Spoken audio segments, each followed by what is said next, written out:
1 inch can't I make my own decisions? I'm telling you, not asking for your permission. Sarah was shouting in the living room, yelling emotionally at Mum before slumping onto the sofa. When she saw me, she immediately ran over. James, be the judge here. You must have seen the big news about my idol freezing his sperm. I want to use my money for IVF, but Mum won't let me. She doesn't even know how much rock stars make these days. If I have a child with his genes, they'll be an instant star. It's just £30,000, I'll earn it back in no time. But Mum won't let me. Is money the issue? Who would marry you after this? Who would want you? Mum was trembling with anger. Sarah waved her hand dismissively. I don't care, I'm doing it whether you agree or not. Once I raise a star, people will be lining up to marry me. Looking at my sister's attempt to justify herself, I zoned out several times. My fists were already clenched tight. Even heaven must have found this unbearable. To think I've been reborn. Reborn to this crucial moment, the root of all the tragedy. Sarah's obsession with her idol had taken over her life. She could skip meals and stay awake all night just to follow him. Once, she skipped classes for an entire day and queued all night just to buy a ticket to his concert. Her room was covered in his posters. She would dust them at the same time every day, staring at them with a silly smile, even kissing them occasionally. Her fandom had become pathological. Mum was at her wit's end about this, and could only ask me, her brother, to talk some sense into her and guide her. There wasn't much age difference between Sarah and me. Though I also had favorite celebrities, I could never understand this kind of blind devotion. I tried having heart-to-heart talks with Sarah, telling her that being a fan was fine but shouldn't affect her personal life. But she would always cover her ears and refuse to listen. Sometimes if I said too much, she would get angry with me. Once when one of her posters fell down because the adhesive failed, I helped pick it up, but she thought I had deliberately pulled it down. She didn't speak to me for an entire week. I was at a loss and decided to leave her be after that. Originally, I thought she would gradually realize her problem as she got older. But unexpectedly, even after graduating and starting work, her obsession hadn't diminished one bit. She would skip classes in school and skip work now. It was hopeless. The day her idol announced he had frozen his sperm, she completely lost it. She ran home and started fighting with Mum about spending money on IVF. Mum was at her wit's end and called me back from work. Faced with my sister who had gone completely mad, I slapped her and cursed her for being an idiot. I asked her having a baby was easy, but who would want her after that? Who would want to raise someone else's child? How would she support herself in the future? I asked her if genes were really that powerful. Wouldn't scientists' genes have revolutionized the whole world by now? I told her to wake up and stop dreaming these useless dreams. Between my words and Mum's threat to cut ties with her, Sarah was finally forced to compromise. Later, she found a boyfriend and got married, had a daughter. Even by this point, Sarah's obsession hadn't lessened at all. She even influenced her daughter. 3 inch, you might as well kill me. If you're really going to get that IVF treatment, don't come back. Mum made her final ultimatum, just like in my previous life. Sarah still had some conscience at this point, tears streaming down her face. She looked at me with tear-filled eyes. James, will you support me? I replied expressionlessly, your life, your choice. This time, I won't interfere with your business. Seeing that neither Mum nor I would budge, Sarah bit her lip, gave Mum a quick bow, and left. Mum nearly fainted from anger. I went over to comfort her. She won't learn until she hits rock bottom. She's always been like this since she was little. She's an adult now, let her do what she wants. Mum let out a long sigh. Over the next few days, Sarah didn't show up. She hired someone to move all her belongings from home, valuable or not. The runner carefully took down all those posters from the wall, piece by piece. I knew that idol's sperm must be incredibly expensive. She must be selling her belongings for money. But even though she had been working for a while, her obsession with her idol meant she had no savings. These old things wouldn't fetch much money. I told Mum that we absolutely must not give her any money. Mum snapped, "I'd rather throw it away than give her a penny, this ungrateful daughter." Though it was said in anger, I knew Mum meant it. After all, Sarah had spent so much of the family's money on following her idol, and all our advice had fallen on deaf ears. Mum had completely lost hope in her. "For inch James, lend me some money." A few days later, Sarah called. I refused immediately, saying I had no money. Sarah started begging right away, "James, I know you care about me the most. I'm starving now, it's not for the IVF." But in my previous life, Sarah had often lied to get money from me. She would claim she hadn't eaten for days when actually she just wanted money for concert tickets. Every time I heard this, I would send her money immediately. I knew she was probably lying, but I couldn't help worrying. After all, what if she really was starving, even if the chance was small? "I have no money. Don't even think about it." In this life, my words were ice cold. Sarah went silent for a moment, then hung up. A few days later, when I went home to check on Mum, I could hear arguing from outside the door. "Where's the money gone? Have you taken the family's money?" Opening the door, I saw Mum on the phone, her face red with anger. "It's £15,000. You dare steal the family's savings, you better return it right now, do you hear me? I'll use it first and pay you back later." "Sarah, have you lost your mind? Using all our savings for IVF, are you crazy? Bring the money back." Beep beep beep, the call was cut off. Mum couldn't catch her breath and collapsed on the spot. I rushed her to the hospital. Fortunately, after intense emergency treatment, her life was saved. But due to the severe brain hemorrhage, a large sum would be needed for treatment.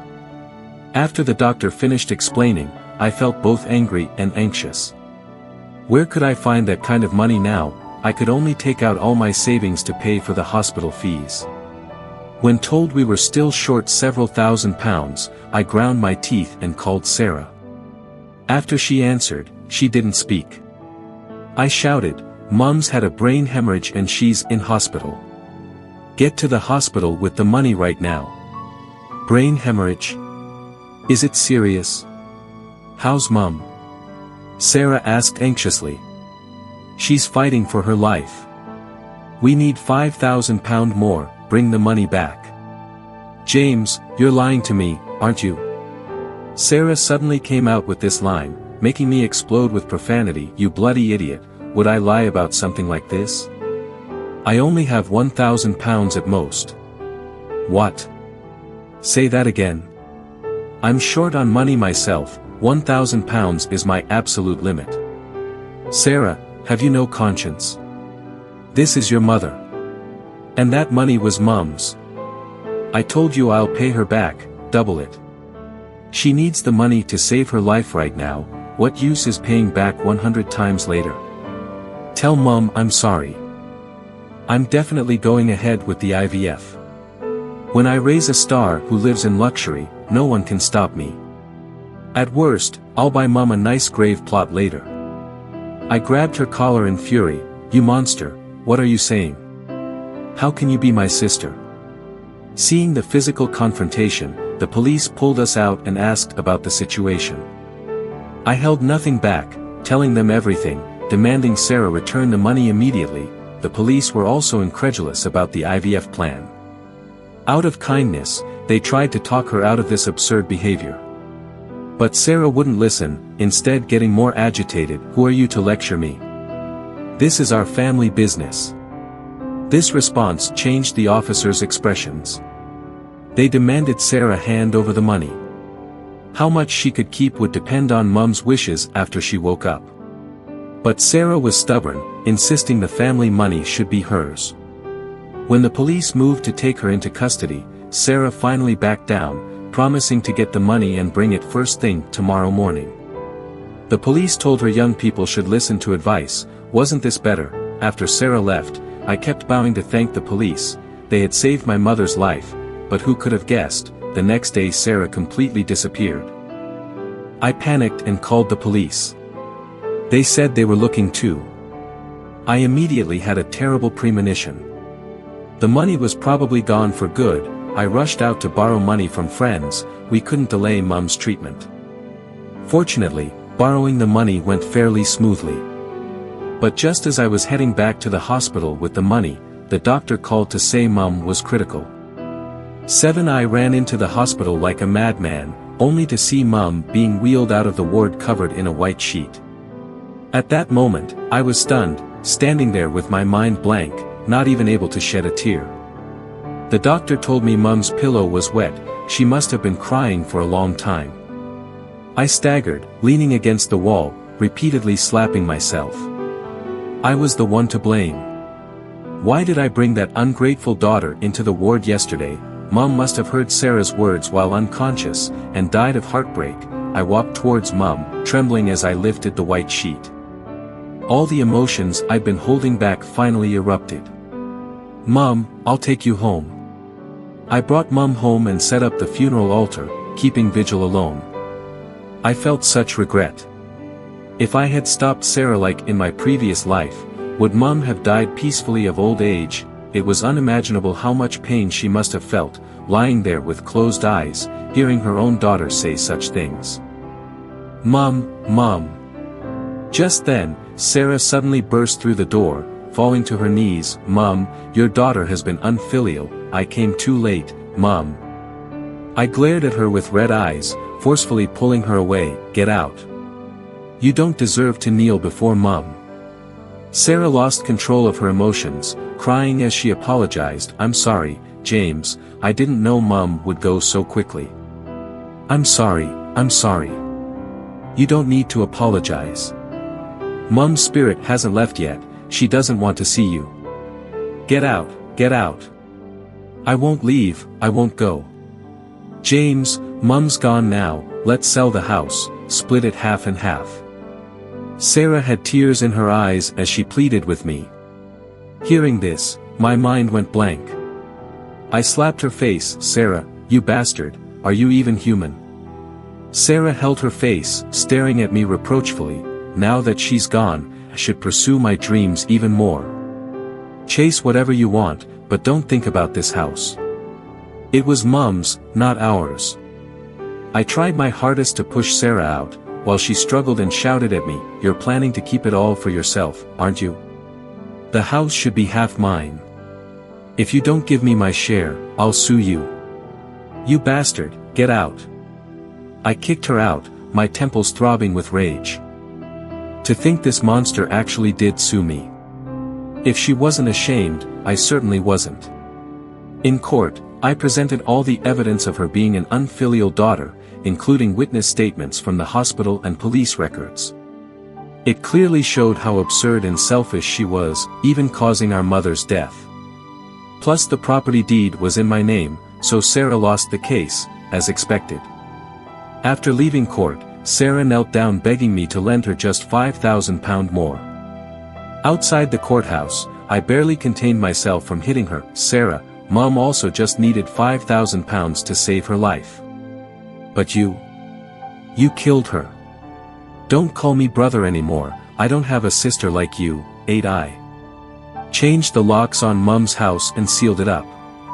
I also blocked all contact with Sarah.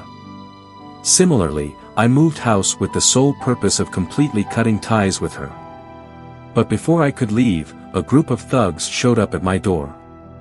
I asked who they were looking for. They immediately asked if I was Sarah's brother, saying she had borrowed £5,000 from them and now they couldn't find her. I told them we had cut ties and told them not to look for me. As a result, several thugs forced their way into my home, threatening me with menacing looks. Playing dumb, are you? You're her brother, so you're responsible. She put you down as guarantor. Got any money? If not, we'll take whatever's worth something. My home was left in chaos after their raid. I called the police immediately. After police investigation, it turned out Sarah hadn't borrowed any money at all. Those men were all hired by her, specifically to come and raid my house for valuables to sell for cash. I was shaking with anger and demanded to press charges. Sarah found my address through the police and came to kneel before me, crying with convincing sincerity. She begged me not to pursue the matter, saying it would affect her future child's career if she had a criminal record. I kicked her out like the trash she was. Sarah was detained, and I moved house again. A year later, I ran into her at a shopping center. She was heavily pregnant, with a man accompanying her as she shopped. Sarah was pointing and shouting about something while the man just stood there meekly, only knowing how to smile foolishly. I let out a resigned sigh. My foolish brother-in-law, after another lifetime you still couldn't escape her grasp, but I only sighed briefly, neither stopping nor approaching. This life, I truly didn't want to get involved in Sarah's affairs at all. But in the end, Sarah suddenly looked over, her expression freezing before she pointed at me. "James, stop right there." She waddled over with her pregnant belly, while my brother-in-law, confused, hurried to support her. Sarah stood there panting heavily, pointing at me as she cursed, "You're so heartless. A year ago when I begged for your forgiveness, you had to get me a criminal record. I'm pregnant now, if it affects my child, I won't let you off." I looked at her belly, then caught a hint of a smug smile on Sarah's face. As if she was showing off something. My brother-in-law asked quietly, "Darling, who is this?" "My brother, my own brother." "Oh, so you're my brother-in-law." "Hello, hello." The brother-in-law extended his hand with a simple smile, but Sarah slapped it away. "What brother-in-law? Didn't you hear what I just said? A year ago I was detained because of him. Have you been listening to me at all? What are you thinking about all day?"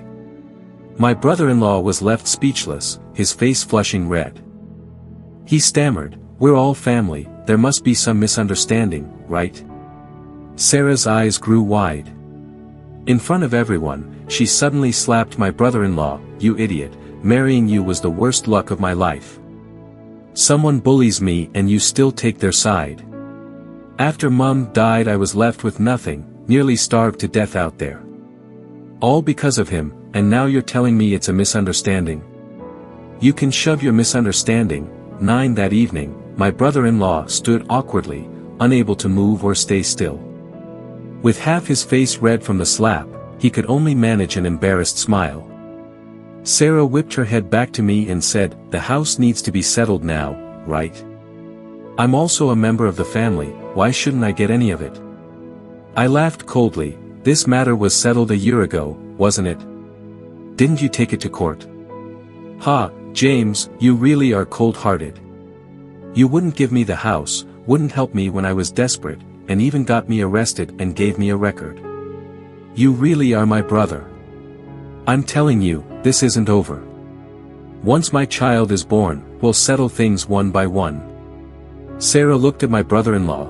"Are you dead? If not, help me home." My brother-in-law didn't dare say a word, just carefully supported her as they left. That night, I suddenly received a friend request.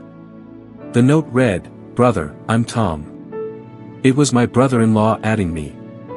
After accepting, my brother-in-law told me not to be angry, saying Sarah had been emotionally unstable since getting pregnant. He said he understood the family situation, he knew Sarah had major issues, but he couldn't say much. He wanted to find time to visit Mom's grave on Sarah's behalf, to ask for Mom's forgiveness. I took a deep breath, shaking my head helplessly. After a long internal struggle, I still couldn't help but ask frowny face, "Have you two registered your marriage yet?" I originally didn't want to get involved in Sarah's karma anymore. But thinking it over, I felt this wasn't fair to my brother-in-law, nor to the genuine care he showed my family in my previous life. In other words, the good karma my brother-in-law sowed in my previous life should bear fruit through me in this life. My family's poor, I haven't saved enough yet, only given her £5,000. "Don't worry brother, I'll definitely get the full £30,000 together. Sarah said we'll register once we have the money." What about the child she's carrying? I'm so sorry, brother, that was an accident, I never thought it would happen. From the day Mum died, you stopped being my sister. Don't contact me anymore, never contact me again. I hung up the phone and made up my mind. This time, I moved to a different city. I planned to never see her again in this life. 11 But who could have guessed that 3 years later, the cemetery management suddenly contacted me, saying Mum's grave had been dug up and the plot had been taken over by someone else. The news made my blood boil. I asked them what was going on. I'd been paying the fees, how could there be any problem with the grave plot? The manager's response was that Sarah had unilaterally sold the burial plot. That monster, this wretched creature. 12 I drove back through the night. When I arrived at the cemetery, I found Mum's urn carelessly tossed aside. The manager told me that initially, Sarah had come saying she wanted to move the urn to another location and asked for a refund. Since it wasn't her who paid the fees, the manager refused. But she ended up using her status as the deceased's daughter to sell the plot directly to another family. When this family came to bury their dead, they asked Sarah to take away the urn, but Sarah said they could just throw it away. In the end, it was the manager and this family who couldn't bear to do that, so they placed the urn somewhere out of the way. This beast. I immediately discussed with the cemetery staff and chose a new location for burial, securing the plot's paperwork. After doing all this, I went straight to Sarah's home. Outside the door, I could hear her scolding her child, "How can you be so stupid? Learn from me, when you walk, walk like this, take big steps, be confident. How did I give birth to such a useless child? Learn properly." The child burst into tears. I knocked hard on the door. When Sarah opened it and saw me, she immediately tried to close it. I forcefully pushed past her, burning with rage and ready to teach this monster a lesson, when I suddenly noticed the small boy crying in the corner. Though scared by my actions, he immediately ran over and pushed against me. "Don't bully Mummy, don't bully Mummy." I ultimately couldn't bring myself to act, and let go of Sarah. "Come outside." 13 The child's crying could be heard constantly from inside, rising and falling.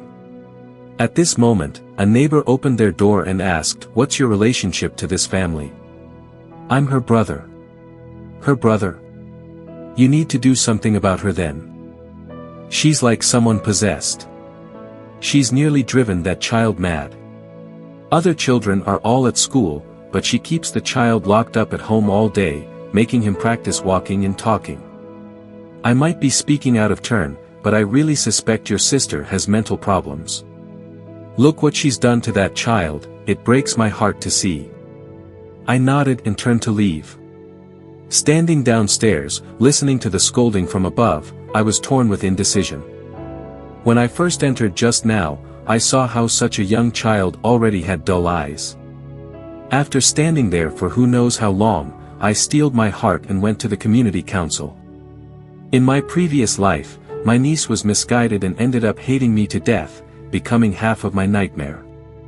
This life brought a nephew instead. His mother was beyond help, but as his uncle, if I could save him, I wanted to try. I told the council workers everything about Sarah's situation in detail. They took it very seriously, unable to believe there was such an extreme parent in their community. They immediately went to Sarah's home with me. I didn't go up, not wanting to see that monster. But within minutes, arguing broke out upstairs. "What business is it of yours? Get out, all of you get out. Young lady, look at how vacant your child looks, you'll drive him mad at this rate. He should be in school. My child, what I do with him is my business. Are you all mad? Get out. Wait, what are those bruises on the child's arms?" I felt my heart skip a beat. Bruises? What bruises? Young lady, you can't abuse children. How could you hit a child that young? It's none of your business. Will you all just leave? Little one, don't mind your mum, tell auntie, do you want to go to school? Young lady, did you see that? The child nodded. He wants to go to school himself. School? What school? I've invested tens of thousands in you, you ungrateful child. You dare go to school and I'll break your legs. In the midst of the argument, Sarah actually started hitting the child right in front of the council workers. I couldn't help but rush upstairs and grab the child from her. Taking him in my arms to check, I discovered the child's arms and legs were covered in bruises of various sizes. Very clearly from being pinched.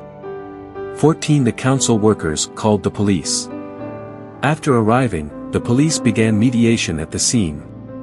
My nephew trembled in my arms, scared to go back to Sarah but not daring to get too close to me. For the sake of the child's well-being, the council workers guided him on site to tell them about the abuse. Police officers, realizing the seriousness of the situation, suggested sending Sarah for a psychiatric evaluation. But Sarah was completely uncooperative, screaming hysterically, "What right do you have to interfere? These are our family matters." Her words changed the officers' expressions. They demanded Sarah cooperate. The amount of time she could spend with the child would depend on her mental evaluation results. But Sarah wouldn't listen, insisting that the child was hers to raise as she pleased. Police saw they couldn't reason with her and prepared to take her into custody. Sarah finally started to soften, saying she'd go back for money in return first thing tomorrow. The police told her it would be better if young people listened to advice. Why couldn't she have done this from the start? But who could have guessed? Sarah ran away again. I panicked and called the police. The police said they were also looking. I had a bad feeling about this. The child would probably never see his mother again. I rushed around trying to arrange a suitable school. We couldn't delay the child's education. Fortunately, finding a school went fairly smoothly. But just as I was taking my nephew to register for school, the doctor suddenly called to say Sarah had been in an accident. 15 Sarah had been hit by a car in the street and died on the spot. By coincidence, it was exactly 8 years since Mum's death. I took my nephew to collect Sarah's body. He cried and asked me if his mummy was a bad person. I knelt down and gently told him that his mummy wasn't bad, she was just ill. Mummy loved him, and he would understand when he grew up. I made up a kind lie, not wanting my nephew to grow up without a mother's love while hating his own mum for life. Perhaps this kind of answer would help him recover from his trauma more quickly. Later, I sent my nephew to school. He had everything that other children had. Watching him grow up happily each day, all the past finally passed. Hope lay in the future. After that, I met with my brother-in-law at the shopping center. He looked at me deeply and said he already knew everything. He'd done his own investigation. He thanked me for caring about him then, saying it saved him from a lifetime of misery. He also told me that he hoped I would take good care of his boy. I smiled, telling him the child wasn't his, and had nothing to do with him. In the end, this matter was finally over. 16 Looking back at everything that happened, I couldn't help but sigh. In my previous life, afraid of getting involved, I watched Sarah marry and have a daughter. In this life, though I stayed away, I still chose to save the child. Both lives' experiences taught me, some people are beyond saving. You can only choose whether to save the innocent ones around them. In my previous life, my niece killed me because of Sarah's influence. In this life, my nephew has been saved. As for those who chose their own path to destruction, that was their choice. I did what I could, and that was enough.